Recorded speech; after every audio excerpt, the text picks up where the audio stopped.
Assalamualaikum warahmatullahi wabarakatuh. Perkenalkan, nama saya Alfriska Fani dengan NIM 4522091088 dari Fakultas Psikologi Universitas Bosowa, kelas D untuk mata kuliah metode penelitian kuantitatif dan juga kualitatif. Jadi, pada video kali ini saya akan membahas materi ke-7 melalui video ke-7, yaitu akan menjelaskan mengenai hakikat penelitian dari penelitian kualitatif. Jadi, menurut Box dan juga Taylor, metodologi kualitatif adalah sebagai prosedur penelitian yang menghasilkan data deskriptif berupa kata-kata tertulis atau lisan dari orang-orang dan perilaku yang dapat diamati. Jadi menurut mereka, pendekatan ini diarahkan pada latar dan individu tersebut secara holistik atau utuh. Nah, dalam hal ini tidak boleh mengisolasikan individu atau organisasi ke dalam variabel atau hipotesis, tetapi perlu memandangnya sebagai bagian dari suatu kebutuhan. Jadi, secara ringkas, penelitian kualitatif adalah penelitian yang bermaksud untuk memahami fenomena tentang apa yang dialami oleh si subjek penelitian ini. Misalnya, perilaku, persepsi motivasi, tindakan, dan lain-lain secara holistik atau secara utuh, serta dengan cara deskriptif dalam bentuk kata-kata dan bahasa pada suatu konteks khusus yang alamiah, serta dengan memanfaatkan berbagai konteks alamiah dan dianalisis secara induktif. Jadi, dalam penelitian kualitatif ini juga ada beberapa karakteristik. Yang pertama itu latar alamiah. Jadi penelitian kualitatif ini melakukan penelitian pada latar alamiah atau pada konteks dari suatu kebutuhan, dan ini dilakukan karena ontologi alamiah mengkendakinya adanya kenyataan-kenyataan sebagai suatu kebutuhan yang tidak dapat dipahami jika dipisahkan dari si konteksnya ini. Yang kedua itu manusia sebagai alat atau instrumen. Jadi dalam penelitian ini, peneliti sendiri atau dengan bantuan orang lain merupakan alat untuk mengumpulkan data utama. Hal ini dilakukan karena jika memanfaatkan alat yang bukan manusia dan mempersiapkan dirinya terlebih dahulu sebagai yang lazim digunakan dalam penelitian klasik, sangat tidak mungkin mengadakan penyesuaian terhadap kenyataan yang ada di lapangan. Kemudian yang ketiga itu ada metode kualitatif menggunakan metode kualitatif, yaitu pengamatan, wawancara, dan juga penelaahan dokumen. Kemudian yang keempat, analisis data secara induktif. Karena ada beberapa alasan, yaitu proses induktif lebih dapat menemukan kenyataan-kenyataan dan juga analisis induktif ini lebih dapat membuat hubungan peneliti dengan responden dan juga dengan analisis. Demikian lebih dapat menguraikan latar secara penuh dan dapat membuat keputusan-keputusan, dan juga dapat tidaknya mengenai pengalihan pada suatu latar lainnya. Kemudian yang kelima yaitu teori dari dasar atau grounded theory. Jadi penyusunan teori di sini berasal dari bawah ke atas, background dari teori, yaitu dari jumlah data yang banyak dikumpulkan dan saling berhubungan. Jadi peneliti merencanakan dan menyusun teori tersebut akan menjadi jelas sementara data dikumpulkan dan bagian-bagiannya diuji. Kemudian yang keenam itu ada deskriptif. Jadi data yang dikumpulkan adalah berupa kata-kata, gambar, dan bukan angka-angka.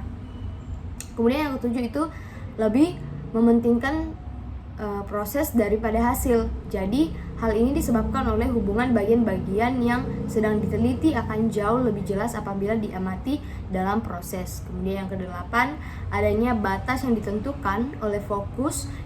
Jadi penelitian kualitatif ini mengkendaki ditetapkannya adanya batas dalam penelitian atas dasar fokus yang timbul sebagai masalah dalam penelitian. Kemudian yang kesembilan, adanya kriteria khusus. Untuk keabsahan data adanya kriteria khusus untuk keabsahan data. Jadi penelitian kualitatif mendefinisikan validitas, reliabilitas, dan objektivitas dalam versi lain dibandingkan dengan lazim digunakan dalam penelitian klasik. Yang ke-10 ada desain yang bersifat sementara. Penelitian kualitatif menyusun desain secara terus-menerus dan disesuaikan dengan kenyataan yang ada di lapangan. Kemudian yang terakhir yaitu yang ke-11, hasil penelitian dirundingkan dan disepakati bersama. Jadi lebih menghendaki agar pengertian dan hasil interpretasi yang diperoleh dirundingkan dan disepakati oleh manusia yang dijadikan sebagai sumber dari data-data yang diterima.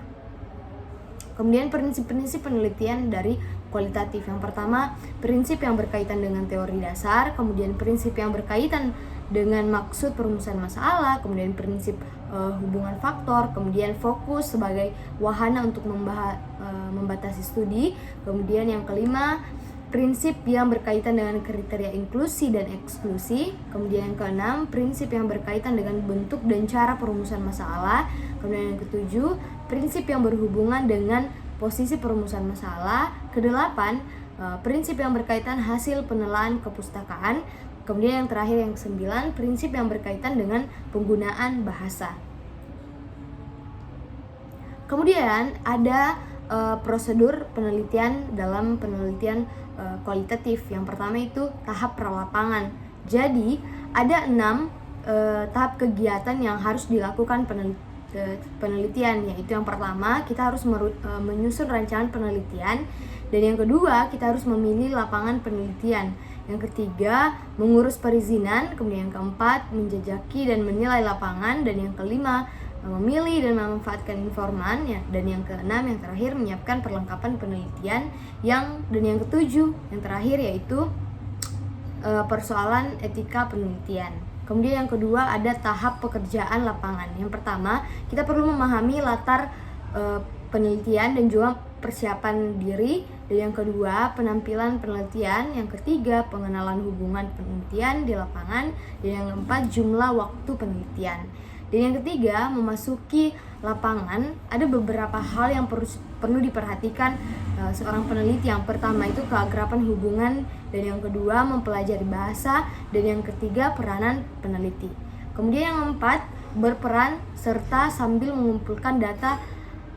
Ada beberapa hal yang perlu diperhatikan. Yang pertama, pengarahan batas waktu penelitian, yang kedua mencatat, dan yang ketiga mencatat data, yang ketiga petunjuk tentang cara mengingat data, dan yang keempat kejenuhan, keletihan, dan istirahat, yang kelima meneliti suatu latar yang di dalamnya terdapat pertentangan, dan yang keenam analisis di lapangan. Kemudian ada analisis dan interpretasi data. Yang pertama itu analisis data. Model box dan Bigland, ada beberapa langkah yang harus diperhatikan, yaitu yang pertama, paksa dan motivasi diri untuk membuat keputusan mempersempit studi. Yang kedua, paksa dan dorong diri untuk membuat keputusan agama, memusat studi pada jenis studi yang Anda kerjakan. Dan yang ketiga, kembangkan pertanyaan yang bersifat analisis serta terarah pada studi yang telah ditetapkan. Yang keempat, rencanakan sesi pengumpulan data dengan mengingat apa yang ditemukan pada observasi pendahuluan. Yang kelima, tulis banyak tentang komentar pengamat tentang ide yang Anda hasilkan. Yang keenam, tulis memo pada diri sendiri tentang apa yang Anda pelajari. Kemudian yang ketujuh, uji coba ide dan tema tentang subjek kepada informan. Yang kedelapan, mulai menjajaki keputusan sementara Anda.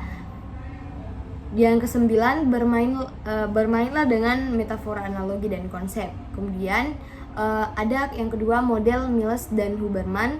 Jadi mereka ini menegaskan bahwa dalam penelitian kualitatif, data yang terkumpul melalui beberapa teknik pengumpulan data yang berbeda-beda, seperti interview, observasi kutipan, dan dari dokumen-dokumen, serta catatan-catatan melalui tip terlihat lebih banyak berupa kata-kata daripada angka. Miles dan Huberman juga membuat pola umum analisis dengan mengikuti model air dan penelitian melakukan 3 kegiatan analisis secara serempak. Yang pertama yaitu reduksi yang menunjukkan pada proses pemilihan, pembungkusan, penyederhanaan pemisahan, dan pentransformasian data mental yang terlihat dalam catatan tertulis lapangan. Yang kedua itu data display. Jadi display dalam konteks ini adalah kumpulan informasi yang telah tersusun yang memperbolehkan penarikan kesimpulan dan pengambilan tindakan. Dan yang ketiga yaitu kesimpulan atau verifikasi. Jadi kegiatan utama dari ketiga analisis data ini yaitu menarik kesimpulan. Jadi peneliti telah mencatat dan memberikan makna sesuatu yang dilihat atau yang diwawancarainya. Kemudian model yang ketiga yaitu model Spradelli. Ada 4 tahap analisis yang ditemukan, yaitu yang pertama analisis domain yang dilakukan terhadap data yang diperoleh dari pengamatan berperan serta wawancara atau pengamatan deskriptif yang terdapat dalam catatan lapangan. Yang kedua yaitu analisis taksonomi. Jadi ini dilakukan pengamatan dan wawancara terfokus berdasarkan fokus sebelumnya yang dipilih oleh si peneliti. Yang ketiga yaitu analisis komponen. Jadi setelah kita melakukan analisis taksonomi, dilakukan wawancara dan pengamatan terpilih untuk memperdalam data yang telah ditemukan melalui pengujian sejumlah pertanyaan kontraks. Kegiatan ini adalah kegiatan analisis komponen. Kemudian yang keempat analisis tema. Jadi di sini ada 7 cara untuk menemukan tema. Yang pertama itu kita perlu melebur diri. Dan yang kedua melakukan analisis komponen terhadap istilah acuan. Kemudian yang ketiga kita menemukan perspektif yang luas melalui pencarian domain dan dalam pandangan budaya. Kemudian yang keempat kita menguji dimensi kontrak seluruh domain yang dianalisis. Kemudian yang kelima mengidentifikasi domain terorganisir. Yang keenam membuat gambar untuk memvisualisasi hubungan antara domain. Dan yang ketujuh mencari tema universal, dipilih salah satu dari 4 topik. Kemudian yang kedua strategi analisis data. Yang pertama analisis data deskriptif kualitatif. Yang kedua strategi analisis data kualitatif verifikatif. Yang ketiga strategi grounded research. Kemudian yang ketiga metode analisis data. Jadi dilihat dari tujuan analisis, maka ada 2 hal yang ingin dicapai dalam analisis data itu. Yang pertama, menganalisis proses berlangsungnya suatu fenomena sosial dan juga memperoleh suatu gambaran yang tuntas terhadap proses tersebut. Dan yang kedua, menganalisis makna yang ada di balik informasi, data, dan proses suatu fenomena sosial itu. Ada 3 kelompok besar metode analisis data kualitatif. Yang pertama, kelompok metode analisis teks dan bahasa. Yang kedua, kelompok analisis tema-tema budaya. Dan kemudian yang ketiga, kelompok analisis kinerja pengalaman individual serta perilaku institusi. Kemudian yang keempat, interpretasi data merupakan upaya untuk memperoleh arti dan juga makna yang lebih luas, lebih dalam terhadap hasil penelitian yang sedang dilakukan. Jadi pembahasan hasil penelitian dilakukan dengan cara meninjau hasil penelitian secara kritis dengan teori yang relevan dan informasi akurat yang diperoleh dari lapangan. Kemudian yang berikutnya itu pelaporan temuan. Yang pertama, fungsi kemajemukan dan bentuk kemajemukan dan juga bentuk laporan hasil penelitian, penulisan laporan. Hasil penelitian berfungsi untuk memenuhi beberapa keperluan di perguruan tinggi. Laporan selanjutnya dimanfaatkan untuk keperluan studi akademis, kemudian dimanfaatkan untuk keperluan perkembangan ilmu pengetahuan dan juga keperluan lembaga masyarakat, lembaga pemerintah ataupun lembaga bisnis tertentu dan keperluan publik ilmiah. Yang kedua, kerangka dan isi laporan. Menurut Body dan Wessel, ada salah satu bentuk laporan ilmiah kualitatif. Yang pertama, halaman judul halaman judul, yang kedua daftar isi, yang ketiga kata pengantar, yang keempat perumusan masalah, dan yang kelima metodologi, yang keenam batasan-batasan, yang ketujuh hasil-hasil, yang kedelapan simpulan dan rekomendasi, dan yang kesembilan yaitu appendix. Jadi demikian yang saya sampaikan mengenai hakikat penelitian dari pengertian sampai pelaporan temuan untuk video ke-7, materi ke-7. Segala kekurangan yang saya sampaikan dalam pembahasan materi saya meminta maaf. Sekian yang dapat saya sampaikan dan saya bahas. Terima kasih untuk kesempatannya telah menonton video saya. Saya ucapkan terima kasih. Assalamualaikum warahmatullahi wabarakatuh. Sampai jumpa di video berikutnya.